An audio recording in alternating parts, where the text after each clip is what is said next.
और बुलेटिन में सीधा रुख कर लेते हैं इस वक्त आ रही बड़ी खबर का, जो कि हरिद्वार से सामने आ रही है। भाजयुमो जिला उपाध्यक्ष रहे अमरदीप चौधरी की हत्या का मामला सामने आया है। देर रात घर में घुसकर गोलियों से भून दिया गया अमरदीप चौधरी को। कनखल थाना क्षेत्र के ये पूरी मामला जो बताया जा रहा है, जगजीतपुर स्थित उनका घर जहां पर है, वहां पर उनकी हत्या कर दी गई है। कई विवादों में फंसे अमरदीप पर गैंगस्टर का आरोप भी वहां लगा हुआ था। पुलिस मौके पर पहुंचे, मामले में जांच में जुट चुकी है। पुलिस मौके पर हालांकि पहुंच चुकी है। हरिद्वार से ये बड़ी खबर सामने आ रही है, जहां पर भाजयुमो जिला उपाध्यक्ष रहे अमरदीप चौधरी की हत्या कर दी गई है। जानकारी मिल रही है कि देर रात उनके घर में घुस करके गोलियों से उन्हें भून दिया गया और इस तरीके से उनकी हत्या की गई है। कनखल थाना क्षेत्र के जगजीतपुर स्थित उनका घर बताया जा रहा है, जहां पर उनकी हत्या की गई है। हालांकि पहले से ही कई विवादों में अमरदीप फंसे रहे हैं, उन पर गैंगस्टर का आरोप भी लगा हुआ है। पुलिस हालांकि अब मौके पर पहुंच चुकी है और जांच में जुट चुकी है। किसने हत्या की है, कौन रहे आरोपी, उसकी तलाश में पुलिस भी जुट चुकी है। इस पूरे मामले की जांच यहाँ की जाएगी। हालांकि कहा यह जा रहा है कि पहले से ही अमरदीप कई विवादों में फंसे हुए हैं और उन पर गैंगस्टर भी लगा हुआ था।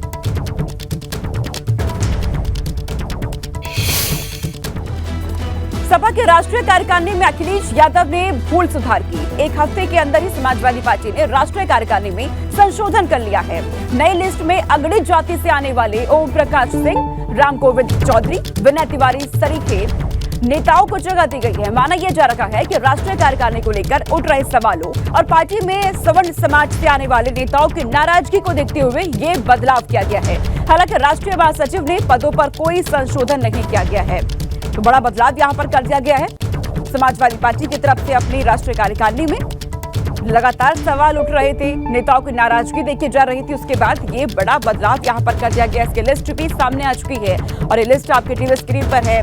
और नई लिस्ट में अगड़ी जाति से आने वाले ओम प्रकाश सिंह, राम गोविंद चौधरी को जगह दी गई है। विनय तिवारी सरीखे नेताओं को जगह यहां पर दी गई है, क्योंकि माना जा रहा था कि लगातार राष्ट्रीय कार्यकारिणी को लेकर सवाल उठ रहे थे, अंदर ही नेताओं की नाराजगी देखी जा रही थी। ऐसे में अब यहाँ पर ये बड़ा बदलाव कर दिया गया है।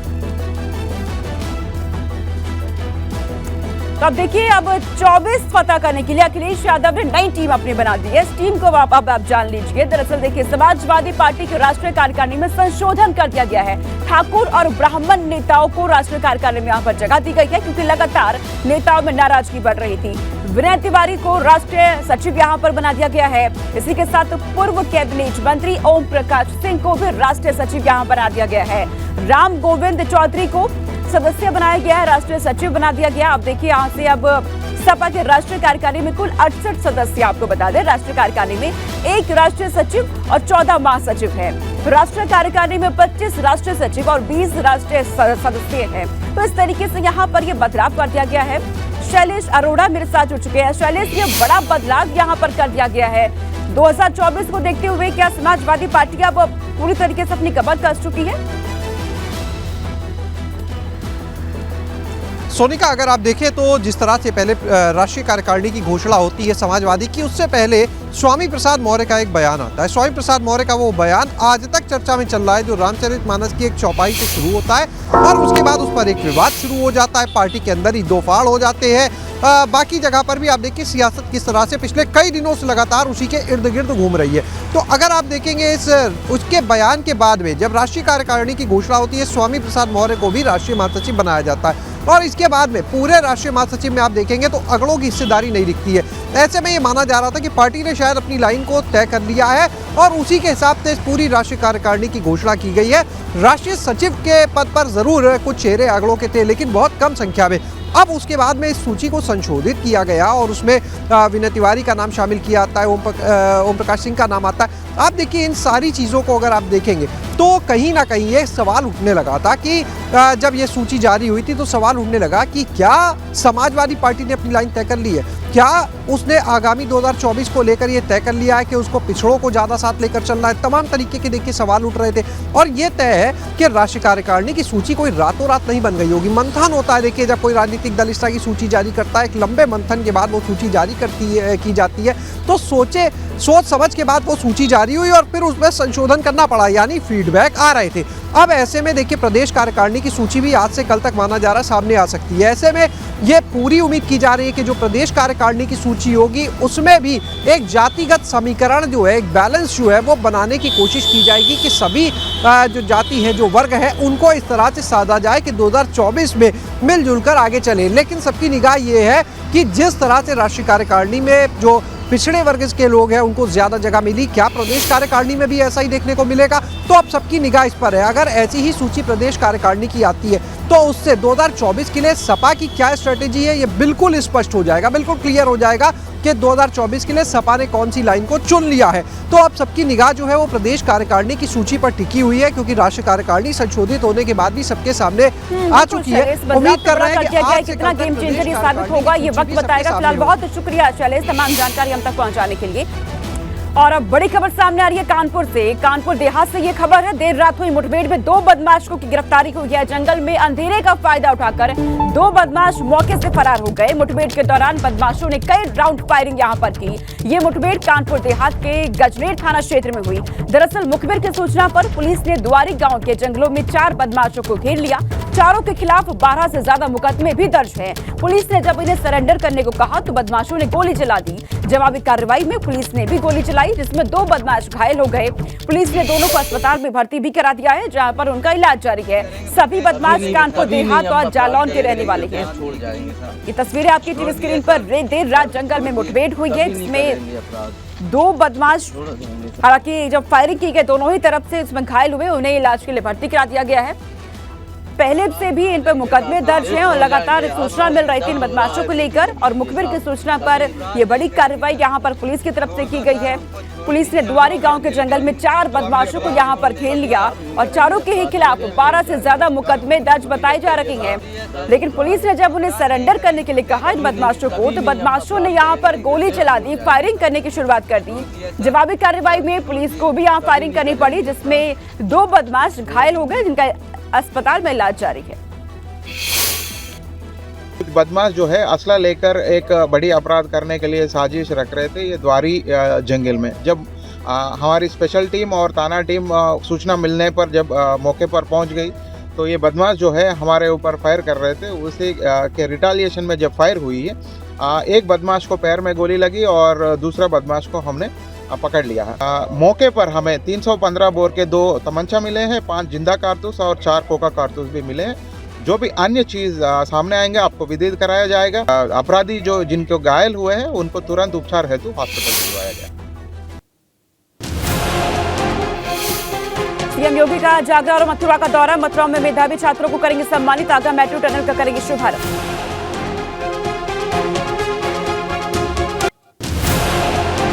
मुख्तार अंसारी के मामले में इलाहाबाद हाईकोर्ट में सुनवाई आज। उसरी चट्टी कांड को लेकर बनाया गया आरोपी अंसारी के सहयोगियों ने लगाई है याचिका। उत्तराखंड में चारधाम यात्रा की तैयारियां जारी। इस बार रजिस्ट्रेशन कराना होगा जरूरी। अलग अलग अधिकारियों के हवाले रहेगा यात्रा का व्यवस्था का जिम्मा।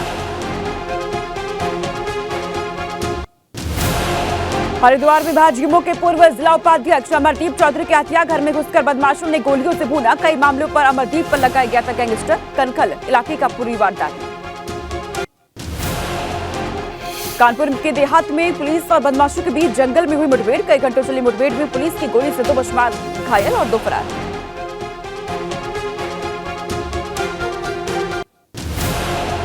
कानपुर देहात और जालौन जिले के पकड़े गए 2 बदमाश। 12 से ज्यादा गंभीर मामलों में दर्ज है मुकदमे। बदमाशों से तमंचे और कारतूस बरामद। एसटीएफ की प्रयागराज यूनिट को मिली बड़ी सफलता। 90 किलो गांजे के साथ तस्कर गिरफ्तार। अंतर्राष्ट्रीय बाजार में गांजे की कीमत 45 लाख रुपए।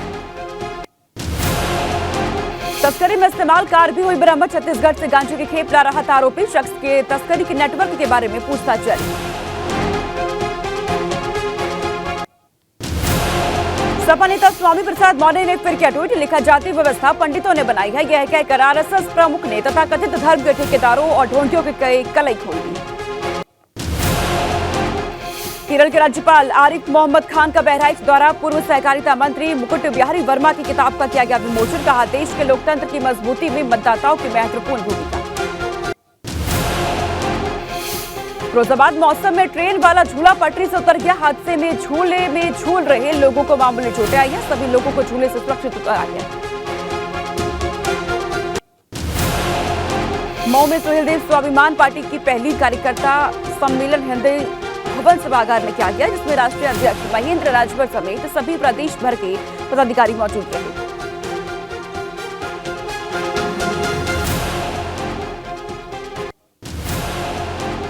हरिद्वार में रिहायशी इलाकों में हाथियों का झुंड आने से हड़कंप मचा। गनीमत रही कि हाथियों के झुंड से कोई जानहानि नहीं हुई। हरदोई के खेत में युवती का मिला शव। एसपी के मुताबिक गांव के एक युवक के साथ गई थी युवती। सभी बिंदुओं पर जांच जारी। बुलंदशहर के सगाई समारोह के दौरान दूल्हे के भाई ने की फायरिंग। गोली लगने से एक की मौत, एक घायल। आरोपी को हिरासत में लिया।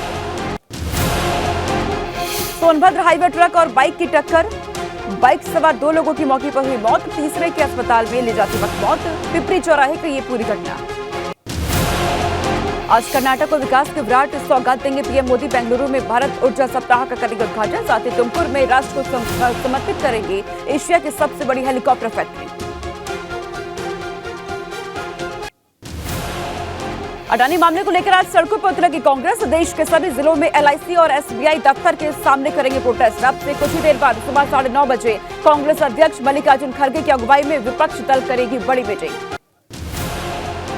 आज मिल सकता है दिल्ली को नया मेयर। दिल्ली नगर निगम में आज मेयर और डिप्टी मेयर का चुनाव होगा। हंगामे की वजह से 2 बार चल चुका है चुनाव। गृहमंत्री अमित शाह त्रिपुरा में 2 चुनावी रैलियों को करेंगे संबोधित। त्रिपुरा की 60 विधानसभा सीटों पर 16 फरवरी से मतदान होगा। तेलंगाना विधानसभा में बजट पेश करेगी केसीआर सरकार। बजट 3 लाख करोड़ रुपए से अधिक का होने की संभावना।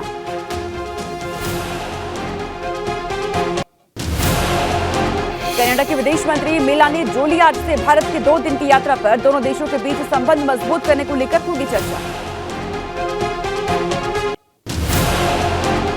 G20 शिखर सम्मेलन से पहले दिल्ली एमसीडी आज से चलाएगा सौंदर्यीकरण अभियान। आज से 15 दिन तक फुटपाथ से अतिक्रमण हटाने का होगा काम।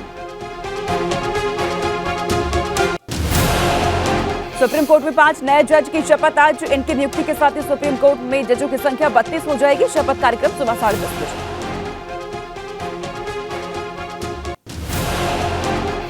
शर्जील इमाम की जमानत याचिका पर सुनवाई आज। शर्जील के खिलाफ 2020 में दिल्ली में हुए दंगों के आरोप में मामला दर्ज है, जिसमें कुल 53 लोग मारे गए थे और 700 से अधिक घायल हुए थे। लखनऊ में बेखौफ चोरों ने घर के सामान पर किया हादसा। घर में घुस करके पानी के मोटर उखाड़ ले गए। साइकिल समेत अन्य सामान किया पार।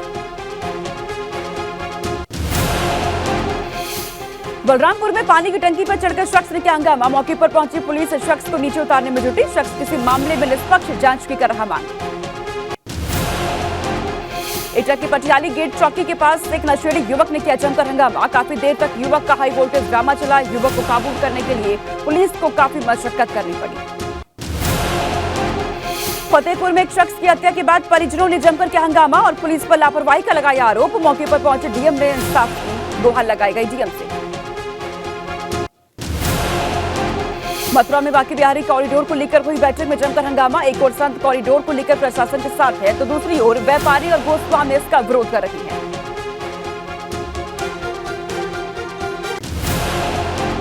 फतेहपुर में बेखौफ बदमाशों ने जंगल गए युवक को मारी गोली और उसकी हत्या कर दी गई। भेजा गया था घर से।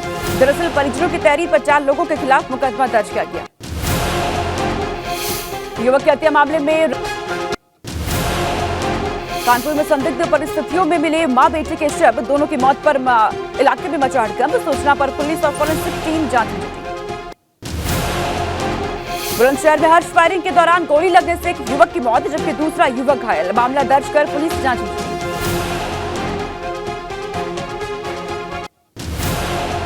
आगरा के बाहर में एक बुजुर्ग पति ने अपनी 60 वर्षीय पत्नी की बेरहमी से की पिटाई। पीड़िता के परिजनों ने की शिकायत। पुलिस ने महिला को मेडिकल इलाज के लिए अस्पताल भेजा। कानपुर में टीचर पर 12वीं के छात्र को बेरहमी से पीटने का आरोप। छात्र को गंभीर चोटें आई हैं। आरोप है कि बिना कारण विद्यालय के अंदर पिटाई की गई।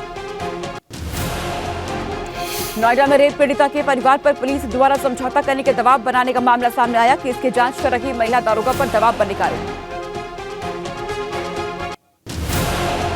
प्रतापगढ़ में बदमाशों ने नाबालिग छात्र से गैंगरेप किया। पीड़ित के परिजनों की शिकायत पर मामला दर्ज कर पुलिस आरोपी की तलाश में जुटी। आगरा में पुलिस और आईबी ने 32 बांग्लादेशियों को गिरफ्तार किया। सभी अवैध तरीके से आगरा में रह रहे थे। जांच एजेंसियां सभी से पूछताछ कर रही हैं। बस्ती पुलिस ने लग्जरी वाहनों की चोरी करने वाले गिरोह के सरगना को किया गिरफ्तार। चोरी के 3 कार सहित कार के पार्ट्स भी बरामद किए। बरेली पुलिस ने 120 गो तस्करों को किया गिरफ्तार। गोकशी करते हुए अलग अलग थाना क्षेत्रों से गिरफ्तारी हुई है। पुलिस को बड़ी मात्रा में गोमांस और गाय काटने के औजार मिले। पंडित दीनदयाल स्टेशन पर जीआरपी जवानों ने 38.5 लाख से ज्यादा कैश के साथ 2 लोगों को गिरफ्तार किया। दोनों के पास से कैश और कई कागजात बरामद हुए। हल्द्वानी में स्मैक तस्कर और 10,000 का इनामी बदमाश गिरफ्तार। 13,80,000 के 38 ग्राम स्मैक बरामद। पुलिस और एसओजी टीम ने मिलकर आरोपियों को पकड़ा। नोएडा में बाइक सवार बदमाशों ने एक युवती के से लूट की कोशिश की। सफल नहीं होने पर युवती को धक्का दे दिया। युवती का इलाज नोएडा के कैलाश अस्पताल में जारी। बागेश्वर में देर रात मुख्य कृषि अधिकारी के घर में बदमाशों ने फायरिंग कर दी। एक गोली खिड़की के दरवाजे पर लगी। पुलिस मामले की जांच कर रही है। हरिद्वार में पुलिस ने 3 शातिर बाइक चोरों को गिरफ्तार किया। साथ ही उनके कब्जे से चोरी के 10 बाइक बरामद की।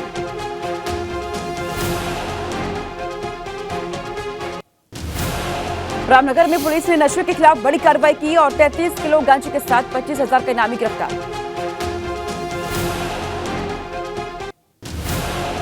मुजफ्फरनगर में एक शादी समारोह में चोरों ने कई लोगों के जेब काटी और लाखों का कैश किया पार। सीसीटीवी में पूरी तस्वीर भी कैद की। लव जिहाद मामले में रायबरेली पुलिस ने आरोपी युवक को गिरफ्तार किया। आरोपी ने शादी के बाद युवती पर धर्म परिवर्तन करने का दबाव बना रहा था।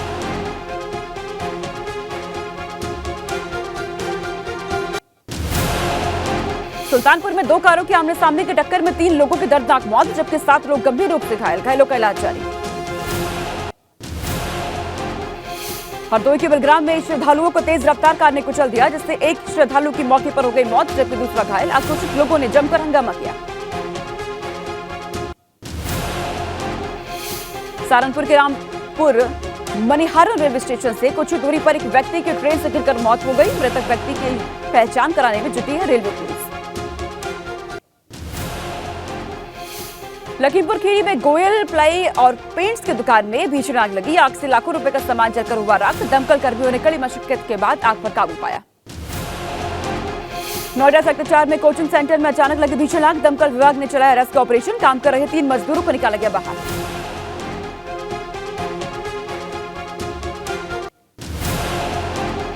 मुंबई में संत शिरोमणि की जयंती पर विशेष कार्यक्रम का आयोजन हुआ, जिसमें आरएसएस प्रमुख मोहन भागवत ने कहा कि जाति भगवान ने नहीं, पंडितों ने बनाई, भगवान के लिए सभी एक हैं। रामचरितमानस विवाद पर बोली कांग्रेस नेता पल्लवी पटेल। कहा, रामायण के कई वॉल्यूम है और मानस में तुलसी के निजी विचार। स्वामी प्रसाद मौर्य के रामचरितमानस बयान के समर्थन में सपा। कुशीनगर में प्रदर्शन कर राष्ट्रपति के नाम सौंपा ज्ञापन। रामचरितमानस को लेकर घमासान जारी है। गाजियाबाद के लोनी क्षेत्र में दलित समाज के लोगों ने रैली निकाली और अखिलेश यादव और स्वामी प्रसाद मौर्य का पुतला फूंका। अमरोहा में पहुंचे कांग्रेस नेता आचार्य प्रमोद कृष्णम ने रामचरितमानस को लेकर कहा कि किसी भी धर्म ग्रंथ में लोगों की आस्था होती है, किसी भी ग्रंथ का अपमान न हो। बसपा नेता इमरान मसूद ने सपा और भाजपा नेताओं पर बोला हमला। कहा कि दोनों एक ही एजेंडे पर खेलते हैं। साथ ही कहा कि देश में हर धर्म के लोगों का समान अधिकार। लखनऊ में सीएम योगी ने ग्लोबल इन्वेस्टर समिट की तैयारियों का लिया जायजा। अधिकारियों को दिए निर्देश। 10 फरवरी से शुरू होगा ग्लोबल इन्वेस्टर समिट। मैनपुरी में अखिलेश यादव ने भाजपा पर जमकर निशाना साधा और बजट को लेकर तंज कसते हुए कहा, यह बजट विदाई का बजट था, विदाई के बाद ये अब आने वाला नहीं। फिरोजाबाद दौरे पर अखिलेश यादव ने भाजपा सरकार पर जमकर हमला बोला। कहा कि भारतीय जनता पार्टी जातिवाद को बढ़ावा दे रही है। सांसद रामशंकर कठेरिया ने बजट पर अखिलेश की प्रतिक्रिया पर कहा कि वो अपना विपक्ष धर्म निभा रही है। साथ ही कहा कि सरकार सबको लेकर काम कर रही है। गोरखपुर के महंत दिग्विजय नाथ पार्क में सुहेलदेव भारतीय समाज पार्टी द्वारा महिला हक अधिकार महारैली का आयोजन हुआ। महारैली में ओम प्रकाश राजभर का भव्य स्वागत। शामली में गन्ना के बकाया भुगतान को लेकर विधायक प्रसन्न चौधरी ने पंचायत का आयोजन किया और 7 फरवरी को होने वाले धरना प्रदर्शन की रणनीति पर चर्चा की। सहारनपुर में पाकिस्तान जिंदाबाद के नारे लगाने का मामला जारी है। लोकल यूनिवर्सिटी के छात्रों ने लगाए थे नारे। वीडियो वायरल होने के बाद एसएसपी सहारनपुर ने दिए जांच के आदेश। गोवा के मुख्यमंत्री प्रमोद सावंत हरिद्वार पहुंचे और साधु संतों का आशीर्वाद लिया। सावंत ने पतंजलि योगीपीठ पहुंचकर बाबा रामदेव से भी मुलाकात की। मसूरी में शिवनकोट के बेघर 84 परिवारों को मिला उपरांत का साथ। कैबिनेट मंत्रियों पर लगाया सिर्फ बड़ी बड़ी बातें करने का आरोप। विकासनगर पुलिस ने 440 ग्राम अवैध चरस के साथ 2 व्यक्ति को गिरफ्तार किया। एनडीपीएस एक्ट के तहत मुकदमा दर्ज कर जांच में जुटी पुलिस। पौड़ी के कोटद्वार राष्ट्रीय राजमार्ग पर एक कार के 100 मीटर खाई में गिर गई है। हादसे में एक ही परिवार के 4 लोग घायल।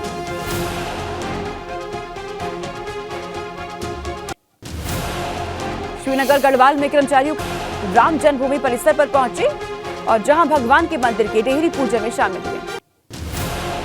संस्कृति एवं पर्यटन विभाग के मंत्री जयवीर सिंह ने अखिलेश यादव को दी सलाह। कहा, देश और प्रदेश के भले की बात हो तो सरकार का साथ देना चाहिए।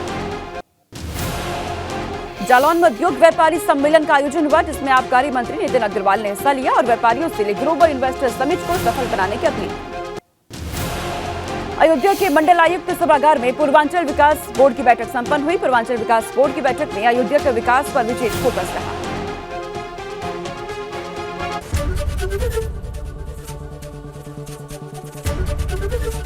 एबीपी गंगा, खबर आपकी, जुबान आपकी।